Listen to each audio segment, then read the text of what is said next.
Bom dia, hoje nós vamos falar do tema família e o grupo é constituído por Ana Clara Mello, Bruno Ugolini, Camila Barbosa, Carolina Alvarenga, Júlia Cubas, Gabriela Siqueira, Gabriela Straub, Gabriela Teixeira, Isadora Lopes, Lorena Veloso e Paula Lisboa.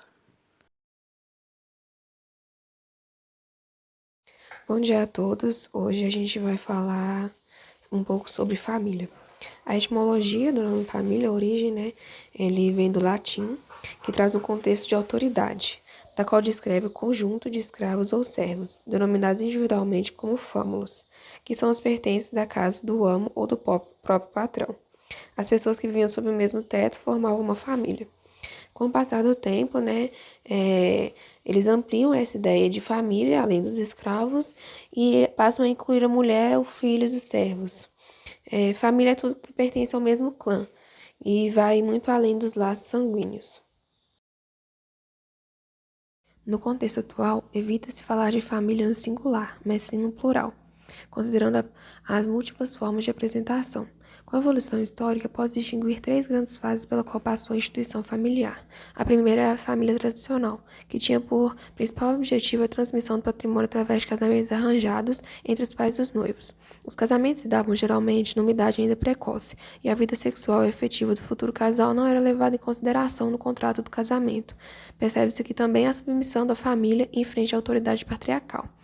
Na segunda fase, é a família moderna, que o tal modelo de família emergiu juntamente com a ascensão da burguesia ascendente a partir do século XVIII e é caracterizada por todo sistema de valores burguês, o amor entre os cônjuges e a união e o benefício do bem-estar dos filhos, a valorização da maternidade e o estabelecimento das relações hierárquicas entre homens e mulheres, onde o homem era a autoridade máxima. A família contemporânea, que é a terceira fase, se caracteriza pela multiplicidade de arranjos entre pessoas adultas e filhos. A partir do século XXI, novos tipos de família estão sendo reconhecidos juridicamente e socialmente. A gente tem a família nuclear, que é definida por dois adultos, homem e mulher com filhos biológicos ou não. Nessa composição não estão incluídos os demais parentes, como avós, tios e primos. A família reconstituída ou recomposta. Trata-se de uma família que é formada por dois adultos e filhos que nem sempre são filhos biológicos deste casal. Assim, essa família inclui os filhos biológicos de um dos pais e possivelmente os filhos biológicos ou não destes adultos que se uniram. A família monoparental é formada apenas por um adulto, o pai ou mãe, que tem o cargo filhos menores de idade. A família homoparental também, ou homoafetiva, que é composta por dois adultos do mesmo sexo e que possuem filhos biológicos ou não. A família interracial e a família intercultural. Com a imigração e a facilidade dos transportes, há mais oportunidade de conhecer pessoas fora do seu grupo cultural e étnico.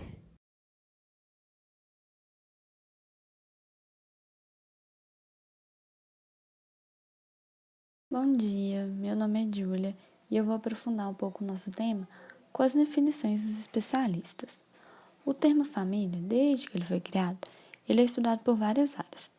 A gente pegou três definições de especialistas de algumas áreas diferentes para mostrar a perspectiva de cada um. A socióloga Chiara Saraceno afirma que é a partir da família que nos construímos socialmente. É por meio dela que vai surgir as crenças, os mitos e os nossos costumes. Segundo ela, devemos considerar a família como um espaço histórico, de onde vai se originar as divisões de trabalho, as designações do que é para homem e do que é para mulher, mesmo que essas tais designações mudem depois. Já Elizabeth Gilliam, ela afirma que família é a instituição social que regula, canaliza e vai dar um significado social e cultural às necessidades. Ela afirma que cada família possui suas diferenças e peculiaridades, além de ter suas desigualdades internas, devido à hierarquia de um membro específico. Outra especialista que vai trazer um conceito interessante sobre família é a Maria Berenice Dias. Ela é fundadora do Instituto Brasileiro de Direito da Família e ela afirmou que o complexo familiar se caracteriza pela comunhão da vida, do amor e do afeto. Segundo ela, quando o modelo hierárquico cedeu, as relações se tornaram mais respeitosas e igualitárias, mas precisou que ocorressem várias mudanças para a criação do novo vínculo familiar, no qual tivesse mais significado os integrantes que faziam parte do complexo familiar do que a forma como ela foi constituída. Portanto, ela afirma que o atual conceito de família vai priorizar o laço de afetividade que vai unir os seus membros. Bom dia, meu nome é Caroline e hoje eu vou falar sobre a relação da família com o cristianismo. O cristianismo ele considera a família como base da sociedade, uma igreja doméstica que é constituída pela união do homem com a mulher, como está escrito na Sagrada Escritura em Gênesis, que Deus ele criou o homem à sua imagem e criou a imagem de Deus. Ele criou o homem e a mulher, os abençoou e disse: frutificai e multiplicai-vos, enchei a terra e submetei-a. Já no centro do cristianismo, há a Sagrada Família, a celestial, que é a Trindade formada por Deus Pai, Deus Filho e o Espírito Santo, e terreno. Os dois estão vinculados pelo Deus Homem, que é Jesus Cristo, e pela sua mãe, a Virgem Maria. A família terrena, então, é composta pela Virgem Maria, seu filho Jesus Cristo e seu esposo José, descendente do rei Davi, cumprindo assim a promessa de Deus, que Jesus seria descendência de Davi, que a descendência de Davi reinaria para sempre. Segundo São Tomás de Aquino, a noção de paternidade aplicada a Deus só existe propriamente no seio da Santíssima Trindade, uma vez que o Pai gera o Filho eterno de sua própria substância, coigual e coeterno, assim com a mesma glória e segundo a mesma natureza divina. Na Suma Teológica, ele diferencia 4 tipos de filiação, que podem atribuir-se às criaturas com respeito a Deus, não em sentido próprio e adequado, mas em razão da certa semelhança. A primeira é a de vestígio, e assim ele é chamado pai das criaturas irracionais. A segunda é de imagem, e assim ele é pai das criaturas racionais. A terceira é de graça, e deste modo ele é pai dos homens que, sendo seus filhos adotivos, ordenam-se à herança da graça eterna pelo dom da graça que lhes foi concedido. E a última é de glória. Nesse sentido, Deus é pai dos santos que já entraram na posse da herança eterna.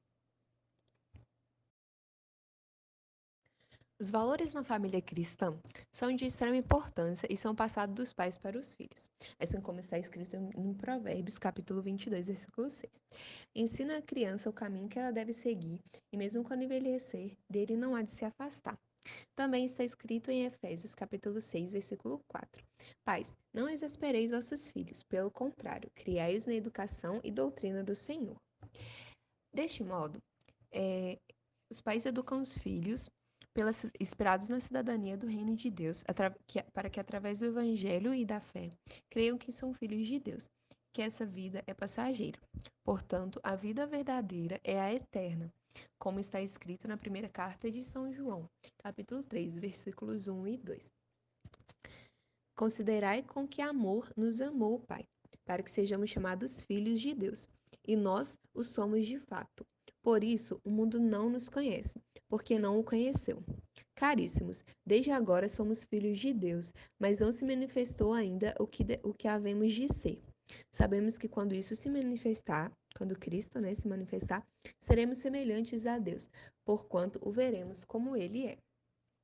Atualmente, não são todas as famílias cristãs que têm esse firme propósito de educar os filhos na fé. Alguns se consideram cristãos por acreditarem em Deus e às vezes não se importam tanto, não têm essa prioridade em passar a doutrina para os filhos e os descendentes.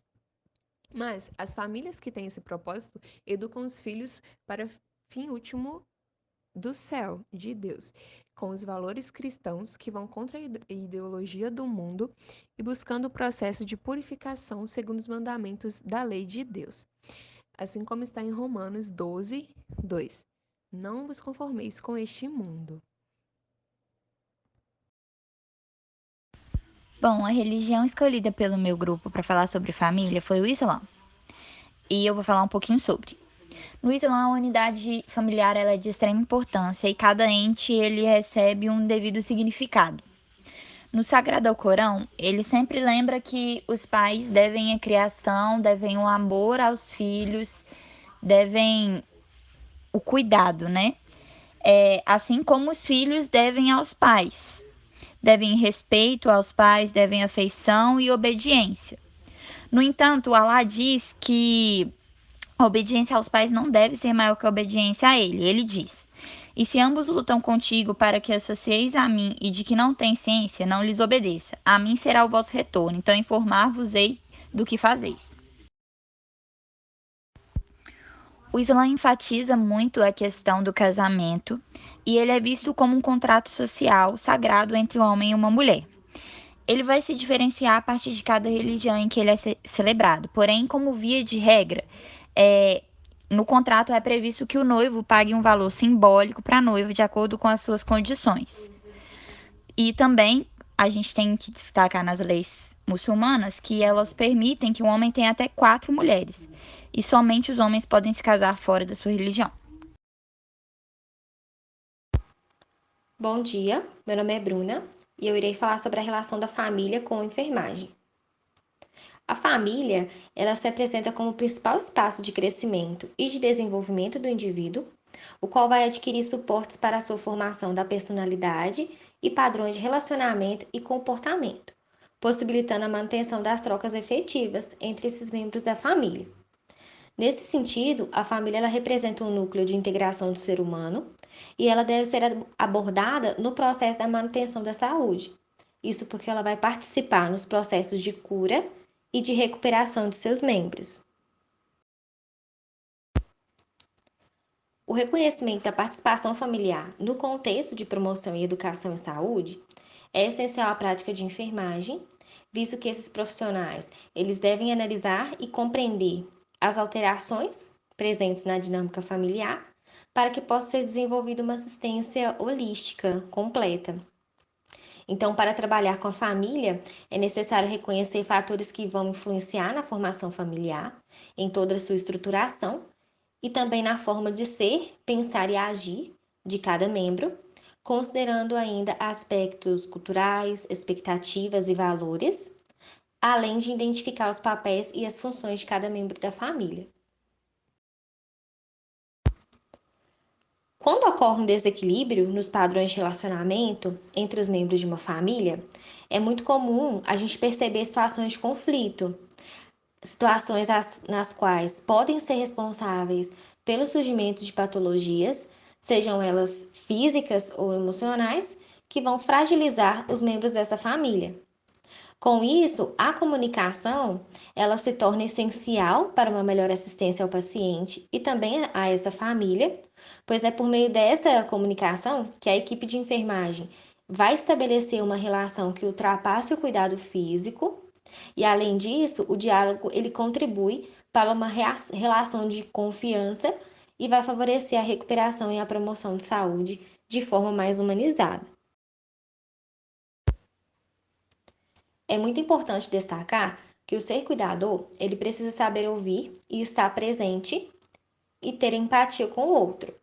Dessa maneira, o profissional de saúde e o familiar irão se fortalecer e assim vão encontrar a solução mais viável e de melhor qualidade para solucionar o problema de saúde. Sendo assim, o enfermeiro ele tem um compromisso de incluir as famílias nos cuidados de saúde. Isso porque a família ela vai dar um significado para o bem-estar de seus membros, e isso exige que este profissional considere a assistência centrada também na família. O contato eficaz do profissional com o paciente em tempo integral no hospital favorece a oportunidade de realizar uma extensão do cuidado que se projete até a família, conhecendo todos os empecilhos e as condições que podem influenciar na saúde e no tratamento do paciente.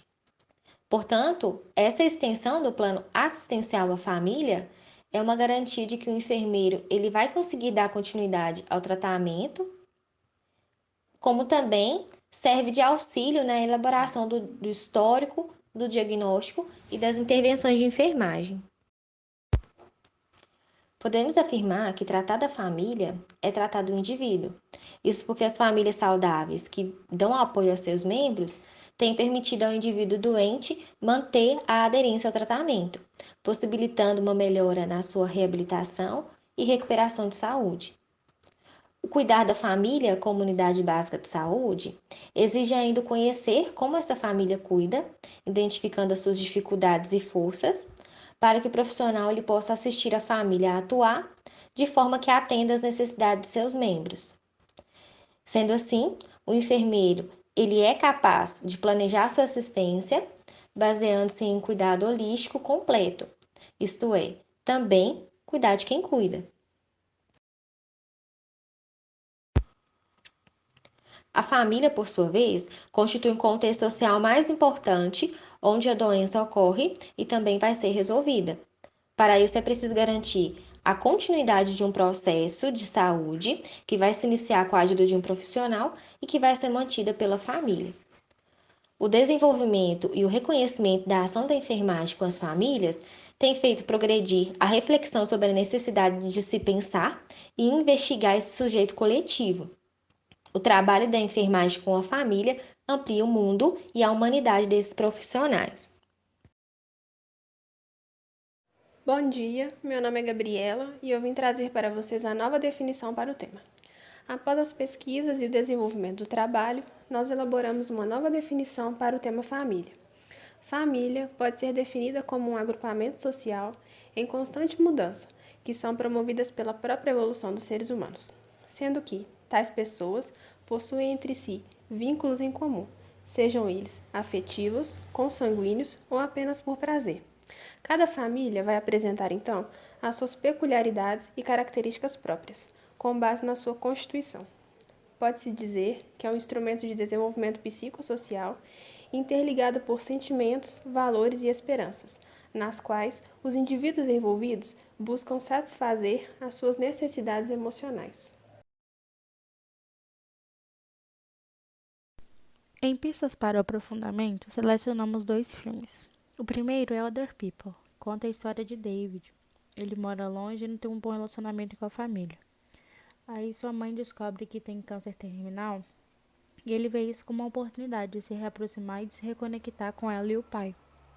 O segundo filme é o clássico 12 é Demais. Conta a história de Tom e Kate, que se conheceram na faculdade e tinham um sonho de ter 8 filhos. Alguns acidentes aconteceram e eles tiveram 4 a mais que o planejado. O filme relata mais como é a vida de uma família grande e os eventuais acontecimentos. Selecionamos também 2 documentários brasileiros que falam sobre a vida de casais homoafetivos e a tentativa de construir uma família através da adoção. O primeiro é Família no Papel, que relata o preconceito e discriminação vivido por pessoas comuns que tentam construir uma família. O segundo se chama Em Defesa da Família, relata o cotidiano de um casal que estão juntas há 13 anos, cumprem suas obrigações como mães e cidadãs, mas diariamente lidam com o preconceito de diversas maneiras, principalmente nos discursos políticos em que frases como a família é construída por um homem ou uma mulher. Ambos os documentários tentam desmistificar o conceito de família tradicional. Por último, temos 2 livros. Precisamos falar sobre Kevin e o Jardim dos Esquecidos. O primeiro livro, Precisamos Falar sobre Kevin, é em formato de cartas e parte da perspectiva de Eva, mãe de Kevin, que relata os acontecimentos cruéis e problemáticos entre ela, o filho Kevin, o marido e a filha mais nova. O livro fala sobre os inúmeros assassinatos que Kevin comete aos 15 anos. Muito além das atrocidades de Kevin, o filme disserta sobre a família, a maternidade e o sentimento de culpa que muitas mães carregam ao ter problemas familiares. O segundo livro é O Jardim dos Esquecidos. Conta a história de 4 crianças que são obrigadas a viverem presas e escondidas no sótão da mansão dos avós maternos. Tudo para que o avô, que não os aceitava, morresse e a mãe herdasse toda a fortuna da família. Essas foram nossas pistas para o aprofundamento do tema, evidenciando que cada família é de uma maneira.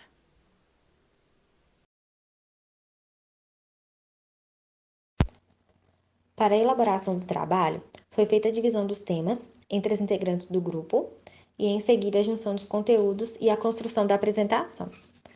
Para cada tema, foi selecionado imagens representativas de cada assunto, como, por exemplo, as famílias tradicionais, contemporâneas, religiosas, imagens também que representassem a participação do profissional de saúde do bem-estar da família, famílias numerosas e outras nem tanto. E para concluir, ter uma família significa que você é parte de algo muito importante, muito maravilhoso. Significa que você amará e será amado pelo resto da sua vida. Não importa se é uma família de 2 ou de muitos, o que importa é uma relação de afeto, amor e companheirismo que ultrapassem todas as mudanças ou empecilhos que podem surgir ao decorrer do tempo. A base de tudo é a família e com ela qualquer coisa pode conquistar e superar.